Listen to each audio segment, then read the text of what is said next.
Hello students, पिछली class में हमने कंसंट्रेशन के टर्म्स डिस्कस किए थे। उनके बेसिस पे हम कुछ न्यूमेरिकल्स करेंगे। ठीक है, जैसे सबसे पहले एक न्यूमेरिकल हम सॉल्व करने जा रहे, जिसमें आप देखिए क्वेश्चन है आपका, calculate the mass of cane sugar and water required to prepare 250 gram of 25% cane sugar solution.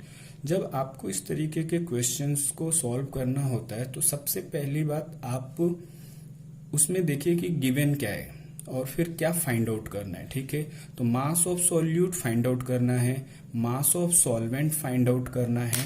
ठीक है, मास ऑफ सॉल्यूशन आपको गिवन है 250 ग्राम। ठीक है, हमें क्या क्या फाइंड आउट करना है, मास ऑफ सॉल्यूट और मास ऑफ सॉल्वेंट फाइंड आउट करना। मास परसेंटेज सॉल्यूट की गिवन है, किसकी गिवन है, सॉल्यूट की। ठीक है, वो है आपकी 25%। अब हमें पता है कि मास परसेंटेज का फॉर्मूला होता है mass percentage equals to mass of solute over total mass of solution into 100। तो मास परसेंटेज ऑफ सॉल्यूट 25% हमने यहाँ पे पुट किया, and then mass of solute तो हमें फाइंड आउट करना है over 250 total mass of solution into 100। ठीक है, जब हम इसको सॉल्व करेंगे मास ऑफ सॉल्यूट इंटू 100, तो 100 आपका डिनोमिनेटर में 25 इंटू 250। जब सॉल्व करेंगे तो आपको यहाँ पे मिलेगा मास ऑफ सॉल्यूट यानी कि शुगर, केन शुगर का जो मास होगा वो होगा 62.5 ग्राम। अब यहाँ पे एक चीज आप ध्यान दीजिए कि अगर हमें सॉल्यूट का मास पता चल गया और टोटल सॉल्यूशन का मास पता है कि 250 ग्राम सॉल्यूशन है, तो अगर हम उसमें से सॉल्यूट के अमाउंट को सब्ट्रैक्ट कर देंगे तो क्या हमें सॉल्वेंट का मास पता चल जाएगा।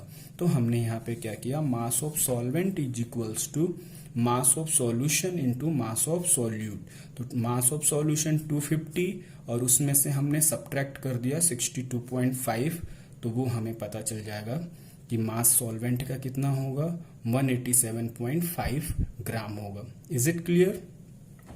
सेकंड क्वेश्चन बहुत ही सिंपल सा, इसमें एक नॉर्मल सी कंडीशन ली गई है। सपोज 50 ग्राम आपका सॉल्यूट है जिसको कि डिसॉल्व किया जाता है 1.5 kg सॉल्वेंट में, और बोला जाता है calculate mass percentage of solution की सॉल्यूशन की सॉल्यूट की मास परसेंटेज को फाइंड आउट कीजिए। तो ठीक वैसे ही सबसे पहले हमने लिखा मास of solute. Mass of solute आपका हो गया 50, मास ऑफ सॉल्वेंट पहले तो ये 1.5 kg में था तो हमने इसको ग्राम में चेंज कर लिया, 1500 ग्राम हो जाएगा। ठीक है, और जब हमें परसेंटेज निकालनी है सॉल्यूट की तो हम रखेंगे यहाँ पे 50 over total mass of solution यानी कि 50 प्लस 1500। कुछ बच्चे गलती करते हैं यहाँ पे कि वो सिर्फ 1500 रख देते, तो उससे वो गलत हो जाता है। ठीक है, तो इसको जब आप सॉल्व करेंगे तो सॉल्यूट की मास परसेंटेज आपको क्या होगी पता चल जाएगी। ये बात समझ में आ गई। एक सिंपल सा क्वेश्चन और हम करते हैं यहाँ पे।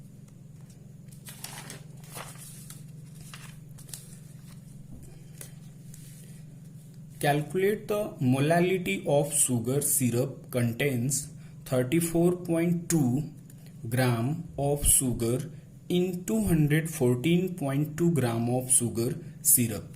ठीक है, अब देखिए यहाँ पे एक शुगर सिरप है जो कि एक तरीके का आपका सॉल्यूशन होता है, उसमें आपका सॉल्वेंट होता है और सॉल्यूट होता है। ठीक है, तो इसमें जो शुगर है वो सॉल्यूट है जिसकी अमाउंट दे रखी है यहाँ पे 34.2। हमने मान लिया कि ये क्या हो गया, आपका सॉल्यूट हो गया। ठीक, फिर आपको यहाँ पे मास ऑफ सॉल्यूशन दिया हुआ है। ठीक है, मास ऑफ सॉल्यूशन दिया हुआ है 214.2 ग्राम। ठीक है, अब हमें क्या करना है, यहाँ पे एक चीज और देखने की, जो शुगर होता है उसको हम बोलते हैं C12H22O11, जो कि सुक्रोज का मॉलिक्यूलर फॉर्मूला होता है। तो जब मॉलिक्यूलर फॉर्मूला इसका आप लेंगे तो इसका मोलर मास फाइंड आउट करेंगे, तो carbon 12 into 12 plus 22 plus 16 into 11।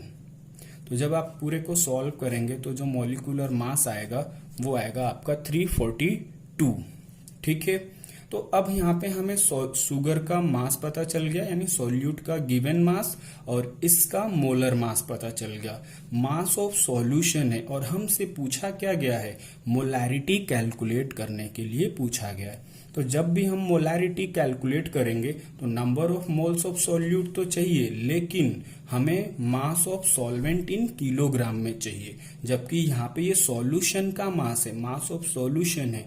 तो अगर हम मास ऑफ सॉल्यूशन से सॉल्यूट की क्वांटिटी को सब्ट्रैक्ट कर देंगे तो हमें मास ऑफ सॉल्वेंट पता चल जाएगा। और जब हमें मास ऑफ सॉल्वेंट पता चलेगा तो हमारे पास फॉर्मूला है मोलैरिटी का, number of moles of solute over mass of solvent in kilogram. ठीक है, तो यहाँ पे बेसिकली हमें एक चीज ध्यान रखनी है कि ये हो गया आपका गिवन मास, ये हो गया मॉलिक्यूलर मास किसका, शुगर का, और ये हमने मास ऑफ सॉल्वेंट सॉल्यूशन से सॉल्यूट को सब्ट्रैक्ट कर दिया, और जो कैलकुलेशन होगी उस कैलकुलेशन के बेसिस पे इस सॉल्यूशन का मोलैलिटी कितना हो जाएगा आपका 0.55 स्मॉल m। अब एक चीज यहाँ पे और मैं एक्सप्लेन कर देता हूं कि जैसे अगर किसी सॉल्यूशन की मोलैलिटी 0.55 m लिखी हुई है तो इसका मतलब क्या है। ठीक है, इसका मतलब ये होता है कि किसी भी सॉल्यूशन के अंदर अगर हमने कोई भी सॉल्यूशन लिया है, 1 kg मास ऑफ सॉल्वेंट में नंबर ऑफ मोल्स कितने प्रेजेंट होंगे, इतने प्रेजेंट होंगे। अगर कोई सॉल्यूशन है 0.55 मोलल, कहीं कहीं पे ये मोलल लिखा रहता है, तो मोलल लिखने का मतलब ये है कि 0.55 number of moles present in 1 kg mass of solvent.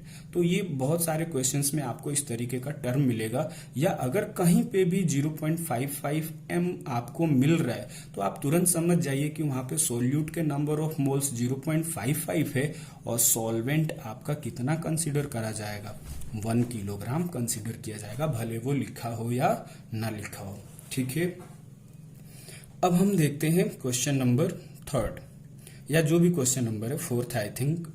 ठीक है, इसमें कैलकुलेट करना है, calculate the molarity of the solution 4 gram caustic soda is dissolve in 250 ml of the solution. ठीक है, कि एक हमने सॉल्यूशन प्रिपेयर किया, उस सॉल्यूशन के अंदर 4 ग्राम कास्टिक सोडा डिसॉल्व है, तो कास्टिक सोडा का फॉर्मूला हो गया सोडियम हाइड्रोक्साइड जो कि 4 ग्राम है। ठीक है, जब हम इसका मॉलिक्यूलर मास फाइंड आउट करेंगे तो सोडियम का मॉलिक्यूलर मास 23, ऑक्सीजन का 16, हाइड्रोजन का 1, जो कि आप सम करेंगे तो ये हो जाएगा आपका 40।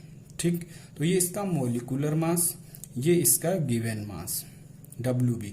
जब भी सॉल्यूट होगा तो B से और सॉल्वेंट होगा तो A से। ठीक है, और यहाँ पे ऑलरेडी वॉल्यूम ऑफ सॉल्यूशन इसकी क्या हो रखी है, गिवन है। ठीक है, अब यहाँ पे एक चीज आपको ध्यान रखना है, वॉल्यूम आपको ml में दिया हुआ है, तो हम वॉल्यूम किस में यूज करते हैं, लीटर में यूज करते हैं। तो सबसे पहले हमने मोलैरिटी का फॉर्मूला यूज किया नंबर ऑफ मोल्स के लिए, गिवन मास यानी कि WB divided by molecular mass यानी MB, यानी कि 4/40। इसका ग्राम 4 ग्राम था गिवन मास और 40 था इसका मॉलिक्यूलर मास। यहाँ पे आपका जो वॉल्यूम है वो 250 मिलीलीटर में है, तो हमें इसको किस में चेंज करना पड़ेगा, लीटर में। ठीक है, तो लीटर में चेंज करने के लिए इसको 250 से क्या करना पड़ेगा, डिवाइड करना पड़ेगा, और जब आप डिवाइड करके इसको कैलकुलेट करेंगे तो इसकी मोलैरिटी आ जाएगी 0.5 m। Is it clear. Next question पे चलते हैं। ठीक है, नेक्स्ट क्वेश्चन मैंने लिया है एनसीईआरटी के इन टेक्स्ट क्वेश्चन हैं 1 और 5 को। ठीक है, सिंपल सा क्वेश्चन है, आप अपने एनसीईआरटी की बुक में भी देख सकते हैं इन क्वेश्चंस को। Calculate the mass percent of benzene and carbon tetrachloride if 22 gram of benzene is dissolved in 122 gram of carbon tetrachloride. ठीक है, देखते हैं कैसे सॉल्व करना है इसको। सबसे पहले आप देखिए कि बेंजीन को डिसॉल्व किया गया है कार्बन टेट्राक्लोराइड में, तो जैसे बेसिक चीज यहीं से होती है, जब तक आप सॉल्यूट और सॉल्वेंट को आइडेंटिफाई नहीं करेंगे आगे चल के आप कोई भी न्यूमेरिकल आसानी से सॉल्व नहीं कर पाएंगे। तो जब किसी भी क्वेश्चन को आपको रीड करना है तो उसमें सबसे पहले समझना है कि सॉल्यूट कौन सा है और सॉल्वेंट कौन सा है। तो यहाँ पे आपको देखना है कि बेंजीन को कार्बन टेट्राक्लोराइड में डिसॉल्व किया जा रहा है, यानी कि जिसको डिसॉल्व किया जाएगा वो सॉल्यूट होगा और जिसमें डिसॉल्व किया जाएगा वो सॉल्वेंट होगा। तो मास ऑफ सॉल्यूट यानी कि WB और मास ऑफ सॉल्वेंट यानी कि WA। ठीक है, ये चीज हमें एक्सप्रेशन में क्वेश्चन में दिया हुआ है। ठीक है, हमें क्या कैलकुलेट करना है, दोनों कंपोनेंट्स का मास परसेंटेज ऑफ बेंजीन और कार्बन टेट्राक्लोराइड दोनों की परसेंटेज फाइंड आउट करनी है। तो mass percentage of solute equals to mass of solute over total mass of solution into 100, जो कि हमने पिछली क्लास में पढ़ा था ये फॉर्मूला। ठीक है, तो हमने लिखा mass percentage of benzene is equals to 22, यानी कि mass of solute over total mass of solution यानी कि 22 + 122 × 100। जब आप इसको कैलकुलेट करेंगे तो आपका आंसर होगा 15.28%। अब यहाँ पे एक सिंपल सा कॉन्सेप्ट है कि जब भी हम परसेंटेज की बात करते हैं तो हम हमेशा 100 लेते हैं। ठीक है, यानी कि जो टोटल सॉल्यूशन होगा वो 100 होगा। तो जब उस टोटल 100 में से 15.28% सॉल्यूट है तो जो रिमेनिंग पार्ट होगा वही तो सॉल्वेंट होगा। तो क्या हम उसको 100 से सब्ट्रैक्ट कर सकते हैं? बिल्कुल कर सकते हैं। और जब हम 100 से उसको सब्ट्रैक्ट करेंगे तो आपका आंसर होगा 84.72%। तो this is the percentage of solvent and this is the percentage of solute. I think clear हो रहा होगा कि how to solve the numericals. Basically when you start any numerical, first of all you find what you want to calculate, कि क्या आपको calculate करना है। ठीक है, नेक्स्ट क्वेश्चन पे आते हैं। ये भी आपका एनसीईआरटी का ही क्वेश्चन है इन टेक्स्ट नंबर 5। इसको हमने इसलिए सेलेक्ट किया इस न्यूमेरिकल को कि इसमें तीनों चीजें कैलकुलेट करनी है। मोलालिटी भी कैलकुलेट करनी है, मोलारिटी भी कैलकुलेट करनी है और मोल फ्रैक्शन भी फाइंड आउट करना है। क्वेश्चन के पैटर्न को समझिए जिससे कि आपका बेसिक क्लियर होगा, और जब तक आपका बेसिक क्लियर नहीं होगा तब तक आप डिफिकल्ट क्वेश्चंस को भी अटेम्प्ट नहीं कर पाएंगे। ठीक है, अब हमें यहाँ पे करना क्या है actually, calculate molality, molarity and mole fraction of potassium iodide if the density of 20% mass over mass aqueous potassium iodide solution is 1.0202 ग्राम पर ml। ठीक, अब मेरी बात को ध्यान से समझिएगा। यहाँ पे जरा एक तो लिखा हुआ है कि एक्वस पोटेशियम आयोडाइड सॉल्यूशन है और ऊपर से मास बाई मास है, यानी कि ये मास परसेंटेज है। 20% सॉल्यूट का हो गया तो सॉल्वेंट क्या हो जाएगा, ऑब्वियसली 80% हो जाएगा। और कौन सा सॉल्यूशन है, एक्वस है, तो सॉल्वेंट क्या हो जाएगा, वाटर, और सॉल्यूट क्या हो जाएगा, पोटेशियम आयोडाइड। तो हमने लिखा कि पोटेशियम आयोडाइड कितना है, 20%, तो जो वाटर होगा वो कितने परसेंट बच्चे, 80%। ठीक है, तो 20 ग्राम सॉल्यूट और 80 ग्राम आपका वाटर। ठीक, अब हमने क्या करना है, देखते क्या क्या फाइंड आउट करना है। हमने यहाँ पे मोलालिटी फाइंड आउट करना है, तो उसमें हम नंबर ऑफ मोल्स को फाइंड आउट करेंगे। नंबर ऑफ मोल्स के लिए given mass over molar mass. तो जब हम पोटेशियम आयोडाइड का मोलर मास निकालेंगे तो पोटेशियम का एटॉमिक मास होता है 39 और आयोडीन का होता है 127, ऐड करेंगे तो ये हो जाएगा 166। ठीक है, तो 166 को से डिवाइड करेंगे 20, तो वो आपका जो भी नंबर ऑफ मोल्स आएगा वो हम यहाँ पे पुट कर सकते हैं। ठीक है, तो यहाँ पे हमने देखा कि मोलालिटी फाइंड आउट करनी है, तो मोलालिटी के लिए सेम वही 20/166 और मास ऑफ सॉल्वेंट इन केजी। यहाँ पे जो आपका मास है वो ग्राम में है, तो किलोग्राम में चेंज करने के लिए 80/1000 करना पड़ेगा, और जब हम 80/1000 करेंगे तो वही आपका मास ऑफ सॉल्वेंट हो जाएगा, किस में, किलोग्राम में। तो 20/166 डिवाइडेड बाई 80/1000 जब हम कैलकुलेट करेंगे तो उसकी मोलालिटी कितनी आ जाएगी, 1.506 मोलालिटी। Is it clear? अब इस क्वेश्चन के अंदर आपको सेकंड पॉइंट फाइंड आउट करना है, मोलारिटी। ठीक है, तो तो मोलैरिटी में number of moles of solute जो कि ऑलरेडी गिवन है, ठीक है। अब यहाँ पे प्रॉब्लम यह है कि उस एक्वस सॉल्यूशन की डेंसिटी गिवन है, ध्यान दीजिएगा इस बात को। यहीं पे बच्चे गलती करते हैं, उनको पता नहीं चलता कि हम सॉल्यूशन का मास कितना लेंगे। तो बात जब भी परसेंटेज की होगी तो टोटल सॉल्यूशन कितना कंसीडर होगा, 100 कंसीडर होगा, ठीक। तो फॉर्मूला आपको पता है, density equals to mass over volume, ठीक है। तो सॉल्यूशन का मास हम लेंगे 100 क्योंकि सॉल्यूशन की डेंसिटी यहाँ पे दे रखी है 1.0202, ठीक है। तो यहां से हम पहले कोशिश करेंगे कि डेंसिटी और मास का यूज करके हम उस सॉल्यूशन का क्या फाइंड आउट कर लें, वॉल्यूम। और जो वॉल्यूम आएगा यहाँ पे ग्राम से ग्राम आपका कैंसिल हो जाएगा, किसमें आएगा, मिलीलीटर में। तो मिलीलीटर को हमें किसमें चेंज करना होगा, लीटर में, क्योंकि मोलैरिटी में जो वॉल्यूम का टर्म होता है वो किसमें यूज होता है, लीटर में यूज होता है। तो लीटर में जब हम इसको रखेंगे यहाँ पे जो भी वॉल्यूम आएगा और नंबर ऑफ मोल्स में डिवाइड करेंगे तो हमें इसकी मोलैरिटी पता चलेगी 1.47 मोलैरिटी, ठीक है।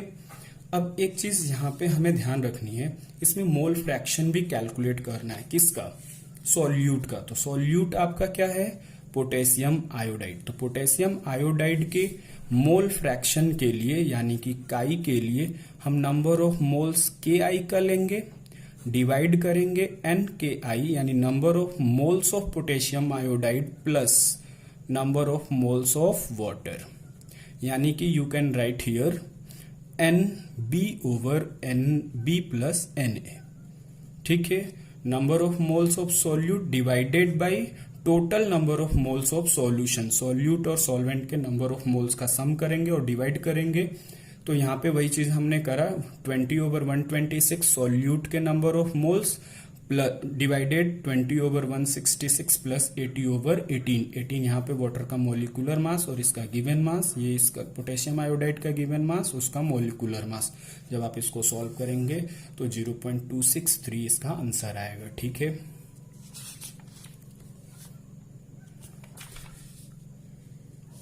इसके बाद एक क्वेश्चन और हमें सॉल्व करना है जो कि NCERT के एक्सरसाइज का क्वेश्चन नंबर 5 है, ठीक है। इन्हीं कॉन्सेंट्रेशंस के टर्म पे रिलेटेड है, इसलिए मैंने सोचा इसको करा देता हूं जिससे बच्चों को आसानी से समझ में आ जाएगा, ठीक है।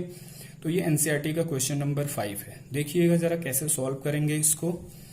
ए solution of glucose in water is labelled as 10% weight over weight. जैसे मैंने मास परसेंटेज पढ़ाया तो मैंने कहा था कि मास परसेंटेज में वेट ओवर वेट जब भी आता है तो वो मास परसेंटेज को रिप्रेजेंट करता है। तो 10% का मतलब हो गया यहाँ पे कि ग्लूकोज यहाँ पे 10% है और किस में है, वाटर में, यानी कि सॉल्यूट आपका ग्लूकोज और सॉल्वेंट आपका वाटर। तो ग्लूकोज हो गया 10 ग्राम और वाटर हो गया आपका 90 ग्राम, ठीक। ग्लूकोज का फॉर्मूला आपको पता है C6H12O6। यहाँ पे हम इसका मॉलिक्यूलर मास फाइंड आउट करेंगे तो 180 ग्राम आएगा, ठीक है। अब हमें सबसे पहले इसकी मोलैलिटी फाइंड आउट करनी है। क्या फाइंड आउट करनी है, मोलैलिटी। तो मोलैलिटी के लिए अब आपको फॉर्मूला बार बार रिपीट करने की जरूरत नहीं है, number of moles of solute over mass of solvent in kilogram. तो 10 given mass of glucose divided by molecular mass of glucose over mass of solvent in kg। तो पहले ये ग्राम में था और जब हम इसको किलोग्राम में चेंज करेंगे तो 1000 से डिवाइड करेंगे और 1000 से डिवाइड करेंगे तो ये कितना किलोग्राम हो जाएगा, 0.090 किलोग्राम हो जाएगा, ठीक है। तो यहाँ पे हमने वो मास ऑफ सॉल्वेंट रख दिया।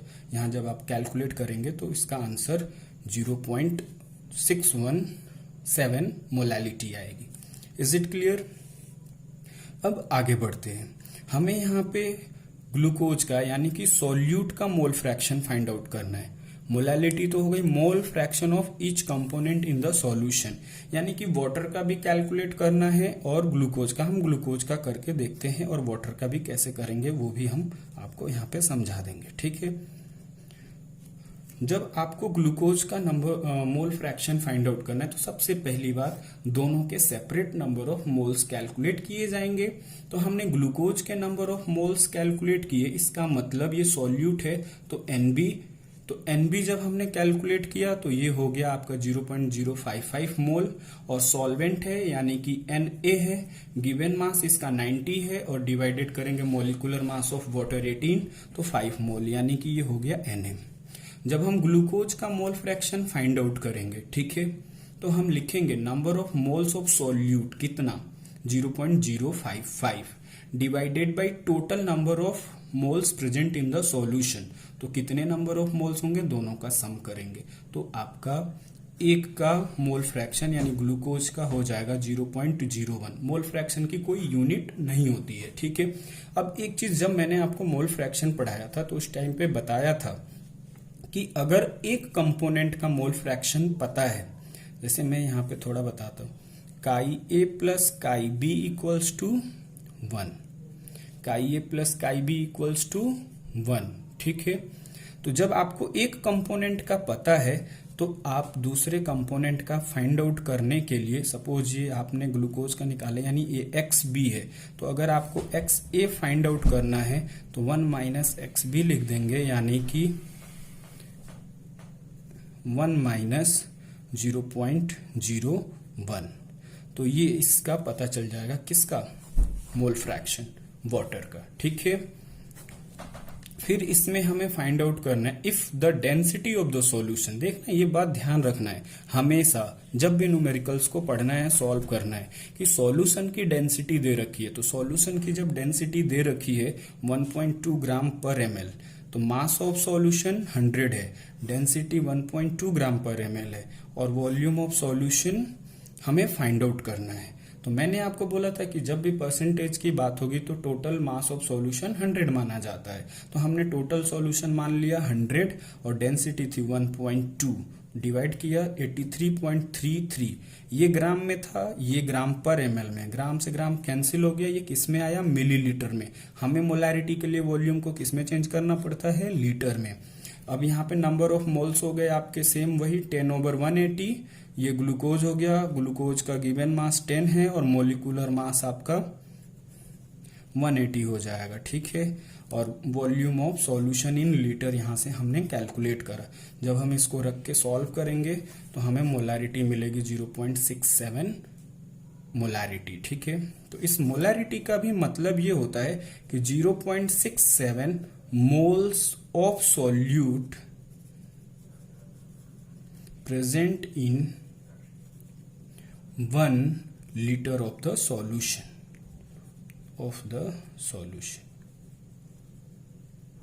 ठीक। तो ये चीज हमें यहाँ पे बेसिकली देखनी है कि किस तरीके से न्यूमेरिकल्स को सॉल्व करना है, ठीक है। तो आज की क्लास में इतना ही, न्यूमेरिकल्स को सॉल्व किया। हम नेक्स्ट क्लास में हम स्टार्ट करेंगे सॉल्युबिलिटी, बिल्कुल टॉपिक वाइज करेंगे, एक टॉपिक के बाद दूसरा टॉपिक, और उनपे जो भी रिलेटेड न्यूमेरिकल्स होंगे उनको भी सॉल्व करते जाएंगे, ठीक है। Upcoming notifications, please like and subscribe and hit the bell icon.